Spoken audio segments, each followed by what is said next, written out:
I'm Tony Wilcox. I'm originally from Middleport, New York, and I currently reside in Ruskin, Florida. And I'm Nicole Wiley, and I'm originally from Westmoreland, New York, and I'm currently living in Ruskin as well. We actually own two businesses. We own a window cleaning business, and we own a catering business that we've had for about 10 years. We'd been living down here in 2007, I think. 2006, 2007. I'd been asking for a while. Yeah. She just like, it's kind of my thing. She'd just be like, marry me. You know, just like, we just have a moment. Marry me. Like, yeah, just, we'd have a moment, and I'd ask. So I'd be asking all the time, and she's like, no, you know. So one day we're watching TV, and we just had another one of those moments, and she says, marry me. She said, I'm gonna stop asking. Because I told her a while ago, I'm gonna stop asking because you. But like when you're, Yeah, and so she did. We were just watching TV, and I don't know what watching happened, TV, but and I'm just like sitting next to her, and like. And she just had a moment. You just like, you just. So she asked, and I'm like, are you sure? And she said yes. So that was it. We decided that we were going to have a ceremony, and of course it wasn't legal here in Florida at the time, but for us it didn't matter. That's what marriage isn't about. It's not about the piece of paper. The piece of paper is very important, but it's about committing to the other person. So we planned in August 8/8/08. We wanted to keep it easy for her to remember. I got a big numbers thing. Again, neurotic. I have big numbers thing, like 888. So 8/8/08 is when we had a ceremony in Fort DeSoto, and it was a small ceremony. On the beach. It was on the beach. We had somebody we knew actually perform the ceremony for us. Her husband took photographs. Her daughter was our little child, a ring bearer, and it had rained all day long, and we were like, this is not Driving good. over the Skyway. Black, ominous clouds, all the way around. Lightning is striking, but there's a little lighter gray spot over like the flag Fort DeSoto area. And we ended up having a beautiful sunset, actually. Yep. It was really, the color of the sky was beautiful. Yep. Ended up being a beautiful night. So, and we ended up going to Hawaii for our honeymoon. And that was the second time I'd taken her to Hawaii. So yeah, we got our rings there, and then we went to my favorite point in Hawaii, and we said a few words, kind of did our own little thing there too, and exchanged rings again with the actual bands. The bands we want to. So that was it. To me, that's our wedding. And then we actually, then this year, I knew that she's been following. I've been obviously tracking. Following, and I'm like, gosh, when's this going to happen in Florida? This is going to happen, and it's going to happen probably right around New Year's. I know it's going to happen.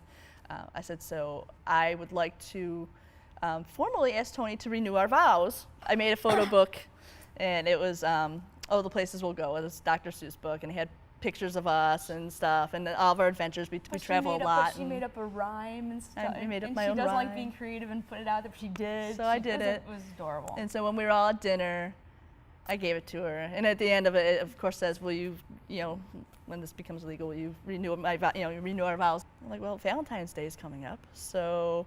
We already celebrate Valentine's Day. Why not? It won't be a whole separate thing. It'll just be, it's Valentine's Day. And it's the day we renewed our vows. Yeah, right. So, and I was on the website, and I saw that they were doing the group ceremony at the Florida Botanical Gardens, and I thought that was awesome. The energy was just.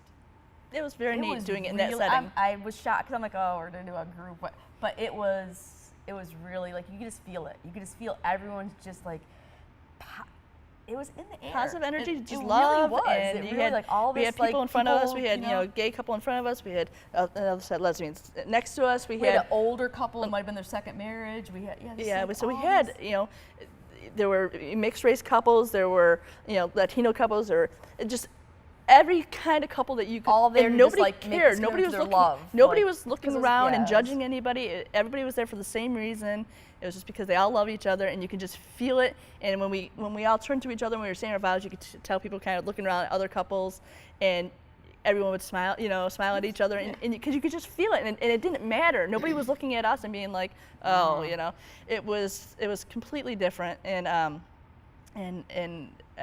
I guess neither of us really expected it to feel like that. It was really a big deal, and then the reality of it afterwards was a little mind blowing. Like we're married. I mean, yes, we've always been married, but everybody else recognizes that this They may is, not you know, like it, right. but But they reckon, you know, and it's still even they're obligated to recognize. even now, a things. couple weeks later, it's still sinking in. Tony, Yes. how does it feel to now call Nicole your wife? I love it. And I say it like my wifey, and now like, and again, I think because I knew that even though I consider her my wife, I knew that technically it didn't mean anything, and that I knew that other people in the community have used wife or husband, and they kind of use it in a, I don't want to say it devalues the word, but they're kind of, because it wasn't an actual option, they'd say it even if they weren't in kind of committed, even if they hadn't had, you know, and now when I say it, it's kind of, it's got this, and I sad to say, but it definitely has this substantial, like, weight thing now, even though my commitment to her remains, like, ever steady the same. It's not that that has grown because of this, but when I say it now, and I'm like, I'm not just calling her that, you have to recognize her as that. Just that it's now legally recognized adds a level of legitimacy in some people's eyes.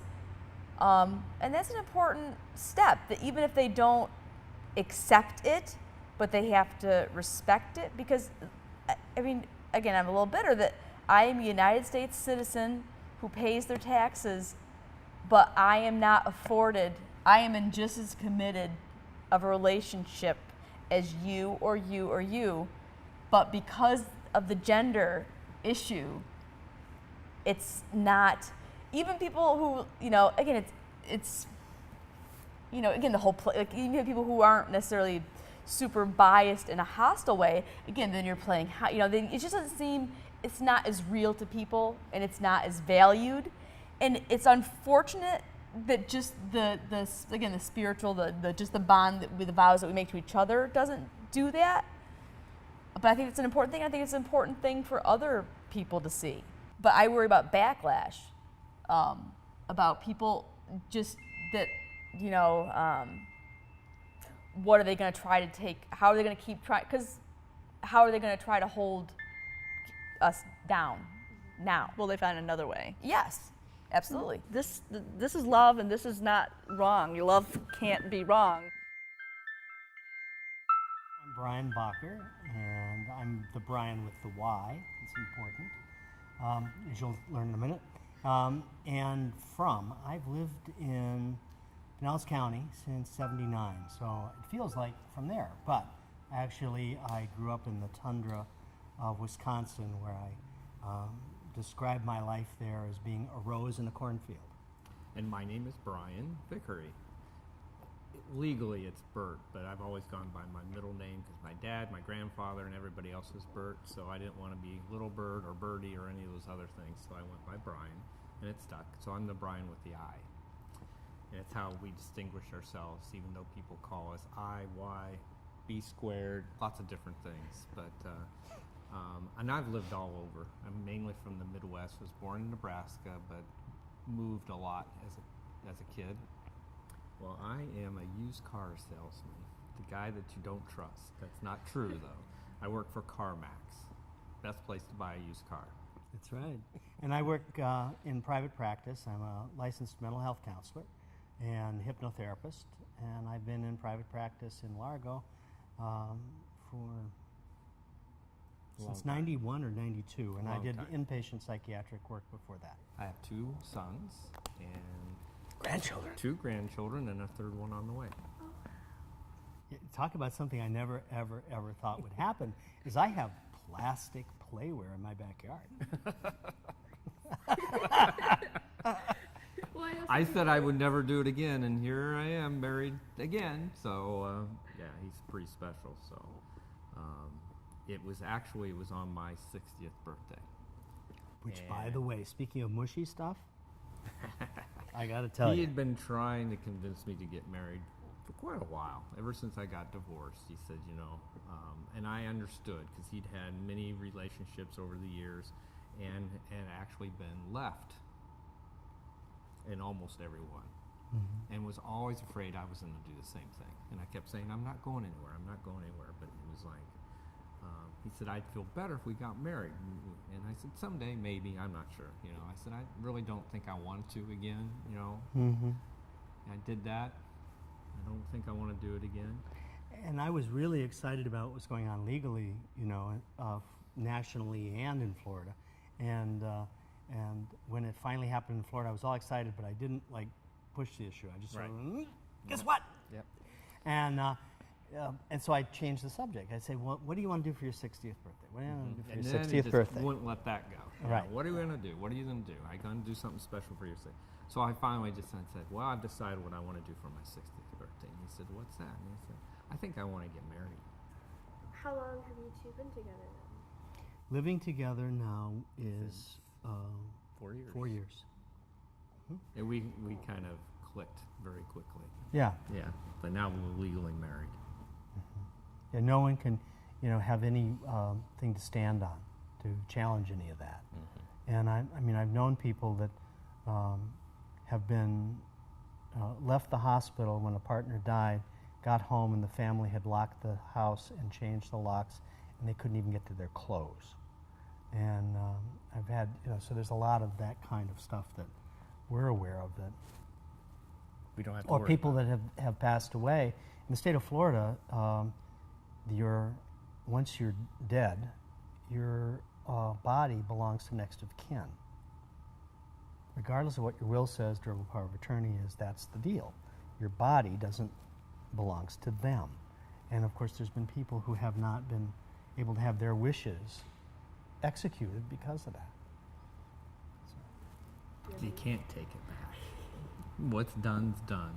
It'll never be taken back. It's just going to grow. Mm-hmm. Soon it'll be the whole country. And probably 50 years from now, this will be looked at as, wow, that was just a step, you know. And who knows where things will go. You know, finally, race doesn't matter anymore. Well, not like it did, Yeah, but it's not like still, it did. you know, race, religion, sexual preference, what our founding fathers probably didn't totally envision, but that's what it meant to be. Mm-hmm. Everything that we can do in any way we can do it, I think I love what this is about, because this is another thing, like I talked about TV and film making a difference, because it normalizes that We're just we're like just, everybody we're else. just folks, you know, and ultimately there will be somebody who will do a film like Oprah did for Selma, you know. Somebody will do a film like that, you know, that will talk about the history and talk about the people that were, you know, that were beaten or ignored or jailed or whatever, you know, and get that somewhere where it could be preserved. And I'm glad that you're doing what you're doing, because we need to preserve people who remember what it was like when you were at risk walking anywhere doing anything. And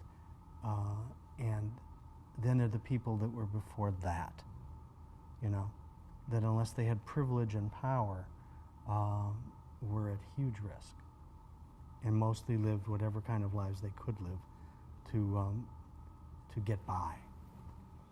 So I'm glad that this is happening. I'm just glad to be part of it and not have to hide anything anymore. So it's nice to know that you can be yourself.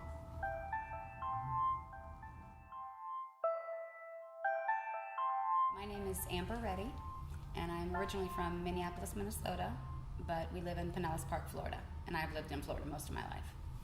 My name is Lakita Reddy, and I was born in St. Petersburg, Florida, where I have lived my entire life, and I just moved to Pinellas Park. But we still date. 11 years later, we still date. It's important, it's healthy for a relationship, because over the years, you tend to grow and you don't want to grow apart. So it's very important that I still take her out and open the door and tell her she's beautiful. On date night only. She doesn't open the door all the time. That would just not be realistic. But yes, we do still date. Actually, it's been really, really good. I didn't think that it would really change a lot, because we had already been living, you know, as if we were married. But it does change a lot. It changes everything. Yes, it does. Like ramps up the respect much more, you know. And then when you bind to someone legally for life, you have to think about every decision you make, you know, how is this going to affect her, you know, this and that. So it actually enhanced the relationship a lot more. I think so too. I think surprisingly, you know, we joked about when the law did start changing. She looked at me like, okay, I'm getting cold feet. And, you know, I was like, what are you talking about? We're already living as if we're married. But it did change things, and surprisingly, it's just a different level. Like she said, it's a level of respect. You almost feel like that one piece of paper just, it matters. I like her a lot more now. You said you were married and not divorced. Can you tell us a little bit about that? Yeah, I've always kind of, you know, felt a certain way, but never really felt comfortable just saying, you know, I'm gay or, you know, coming out like that. I think that it's just very different for me. I used to always say that man, woman, or tree, she was the person for me, because I never really had like a serious girlfriend. You know, I in college did my thing, but I've never had a relationship with a woman. She's my first relationship and will be my last, but she is, even if she was a man or a tree or whatever form she came in my life, she's the one for me. So it's really kind of different for me. Being able to accept that I was in love with a woman it was not so much accepting that I was gay. It was accepting that I'm in love with a woman, and that it's not a phase. You know, and 11 years later, I'm still just as much in love with this person, whatever she is. My stepson is awesome. He sent me a text message because he's in D.C., you know. He goes to school in D.C. And he sent me a text message and say, awesome, you and mom are getting married. I loved it. You know, y'all have my support and I'm behind you. You know, so the kid, out of the whole situation, I'm not a really big crier, but that kid does something to me. You know what I'm saying? Where it kind of touched my heart in a whole another way. I'm very family oriented. I am my brother's keeper. I am my sister's keeper, and I am my mother's keeper. You know, as well as my father, but there's only one true father. But you know, I'm very family oriented, and family comes first no matter what. And I'm very strict about that. And us having a union to build a better foundation for them now can teach them about stability, true love, the awesomeness of life. Mm-hmm. Yeah, the struggles come every day. You know, we want them also to be proud about the happy times and to appreciate everything. So I think it's very important that we're able to take the step and be a real family unit, legally speaking as well, so that, you know, they can stand proud and also say that it's legal. I think it's important for people to know that, you know, first of all, there's other people out there like them. Everybody go through, if not the same struggles, similar struggles through life. I sit back and watch a lot of kids not be comfortable with their self, and they want to commit suicide and all that, you know, because they don't feel accepted by the world. And, you know, I'm one of them that's here to tell them that you only need acceptance from God. And you got to put the rest in your hands on how you want life to be, because no one can make choices for you. You know, just keep your head up and stay true to who you are and how you feel and what you believe in. And life will continue to go on. Every day you will continue to age, you know. So that's pretty much my perspective. It's our job, in my opinion, when we're in this world. We've been given all these beautiful things to enjoy.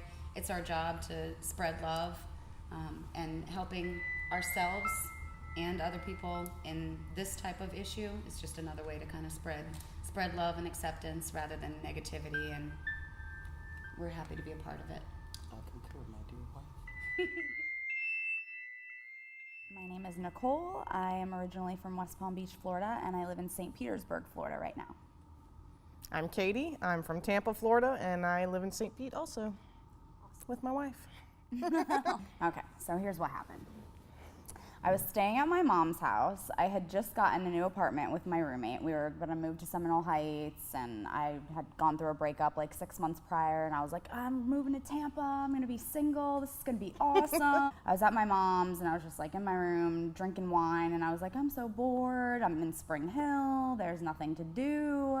And I was like, I'm just gonna get online and just like meet people, I need to start dating, like, you know, and just going out, whatever.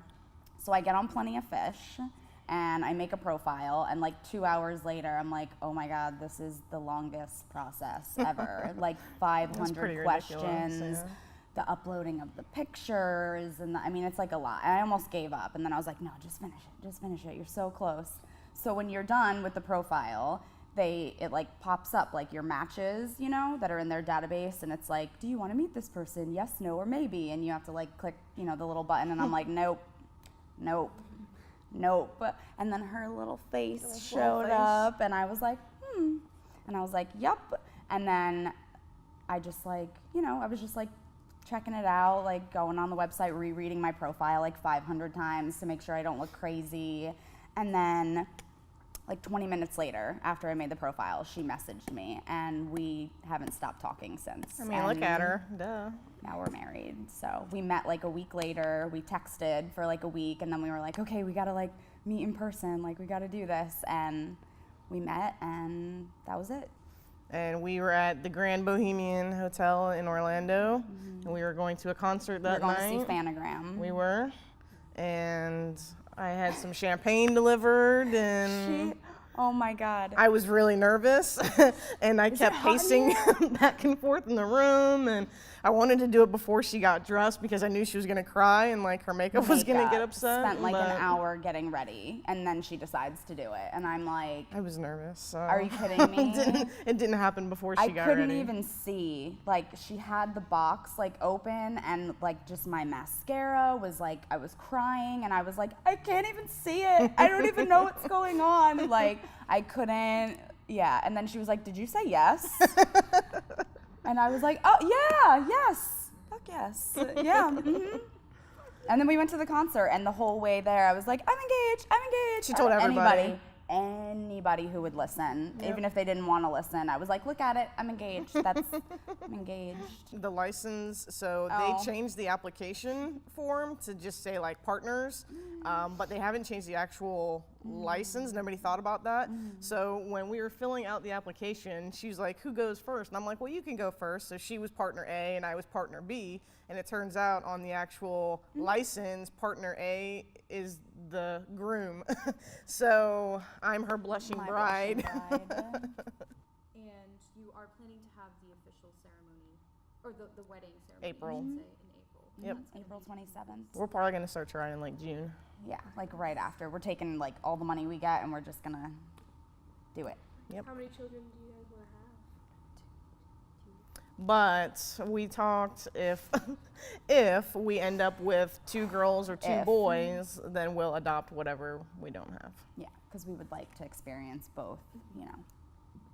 So we'll see what happens. Ideally, we would have a boy and then a girl. I don't know why I want it to be that way. I just do. So I think you know, because then there's like the big brother. Yeah, you know. it's like the whole. I don't know. And weddings are expensive. Pretty expensive. So we couldn't invite everyone that we wanted to, obviously. I would love to invite my clients, but I mean, realistically, like it's not gonna happen. So, but yeah, my best friend is actually my maid of honor, and she's actually engaged to a woman. So they got engaged shortly after we did. So it's like super excited. You're engaged at the same time as your bestie, you know.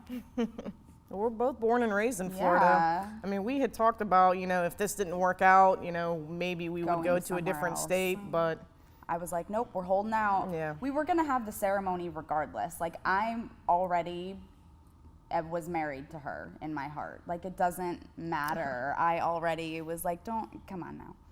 It didn't matter. It's like we were like, screw it, we're having the party, we're gonna do it. Like we're already married. It's not. So obviously, you know, we were engaged before it was legalized. We didn't know if it was going to happen in time for the wedding or.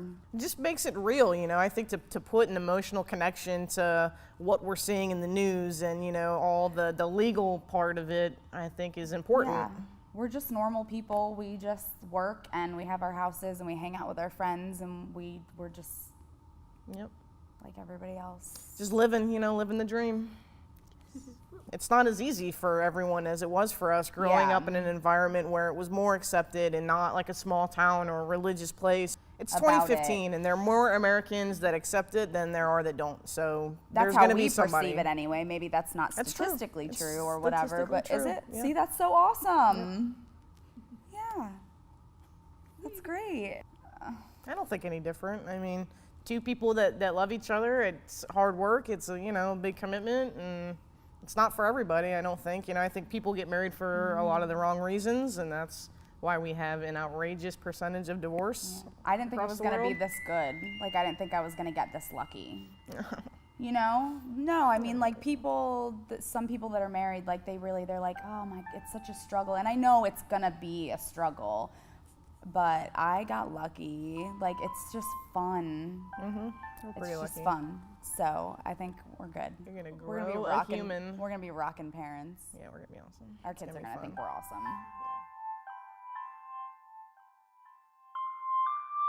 My name's Steve Armstrong. I'm from, Louisville, Kentucky, and I live in Tampa, Florida now. I'm Joe Hodges, and I was born in Florida, raised in Georgia, and now Tampa, Florida is our home. And this is our son, Finnegan. Finnegan, can you say your name? And where do you live? In Tampa, Florida. Very good. And what's your whole name? Very good. Joe and I met, we played on the same softball team, and it was probably 1997. We actually, didn't really know him that well, didn't get to know him for many years later. He was dating somebody else at the time. I was dating somebody else. He moved away for a while, I moved away for a while. I kept running into him when I bought a house back here because I was in the process of moving back to Tampa. I ran into him like, well, he'd just be a good guy to know because I already knew a little bit about him, not very much. So one day we kept running into each other and we said, oh, we'll have to have dinner sometime. And this was 10 years ago? Yeah, right at 10 years ago. And from that, we had dinner after trying for 3-4 months. We kept trying to set dates and it just never worked, and we were running on different schedules.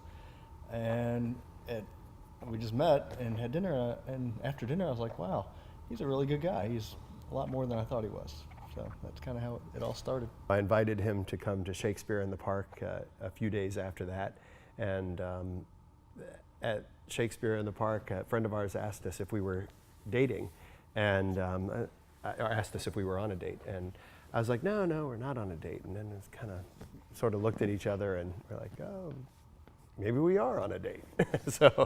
And the rest is history. Equality is just the fact that people will recognize that our relationship is real. I mean, after 10 years, if it's not real enough for people to acknowledge that, there's something wrong with society. So that's kind of where we kind of see this. It's been a cause that we've supported because there's a lot of people that deserve a lot more recognition and a lot more security in who they are, just because society should definitely be recognizing how important each relationship is, regardless of who it's with. Equality is obviously very important. It's something that's been fought for a long time by a lot of the people that have come before us, and it's our responsibility to carry this over the mountain, so to speak. And I feel we're really almost there, but there is a larger battle to still be waged in ensuring that the required recognitions legally are set forth. But we have a cultural healing that has to occur. And there's a personal responsibility for anyone that's out there that is gay, lesbian, transgendered, or otherwise to carry forward and to understand that while we've moved forward and are moving forward legally with the recognition of equality, we have a greater responsibility as the people that are the beneficiaries to carry forward with compassion and ensure that we heal the cultural fabric that exists around us. So after many years of discussion, Come here. and at one point I was not on board with having kids at all. And it wasn't because I disliked kids. I just never saw myself having one. And Joe wanted kids and wanted kids and wanted kids, and it was a focus of his life for a very long time. And then one day he just gave up. And well, let me pick it up from here. So a year after that, I stopped asking him about it, and I stopped asking him, and then as we were out at dinner, one night he said to me, he goes, you know, I never really thought about it until you asked me the question and about being a parent. And he goes, and the reason that I said no was because I never imagined myself being a father. And he said, so over this last year, I thought about what it would be like for me to be a father. And he said, I think I'd be a really good dad. And I was like, you would be. And he said, so I think we should have a child. And 3 years later, then elephants can give birth in a shorter period of time, but there's a larger process in having him, but he's made it. Isn't that right? How did you get here? Because I did. Because you did? Who brought you into our lives? Dad and Daddy. Dado and Daddy? That's cool. Spin. Yeah. Are you glad you're here? You had a good life, buddy? Yeah? All right. It's okay. The marriage equality fight is never going to be over until it is completely accepted everywhere in the United States and really everywhere in the world.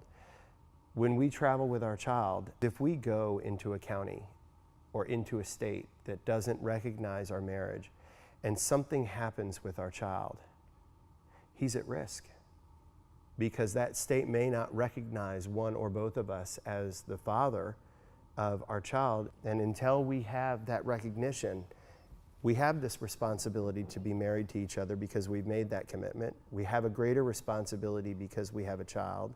And we have a overall responsibility because we have to provide this assistance to those who can't fight for it for themselves in this world. It's very important to see what's underneath the surface of the people that are around you. You know, we look at some of the homeless people that exist in our communities, and the minute we take a moment to ask a question and to understand a little bit, we realize that there's a great deal of depth in what has brought that person to the present state that they're in. And we all react and respond to the things that have existed around us and put those things out forth. And sometimes they're protective measures. And finding out what really has someone at this level, but getting down here is what's important. And that message goes in multiple directions. Even for the people that, you know, if you're gay, lesbian, bisexual, transgendered, is look beyond the initial reaction of the people that you think might be saying something negative about you or to you, because they may be just protecting a wound, or they may be at a point or the cusp of an opportunity to make a decision of which direction they're going to go when faced with that conversation that we have to address every day. And you can be someone that can help make a change in a person's life along those lines.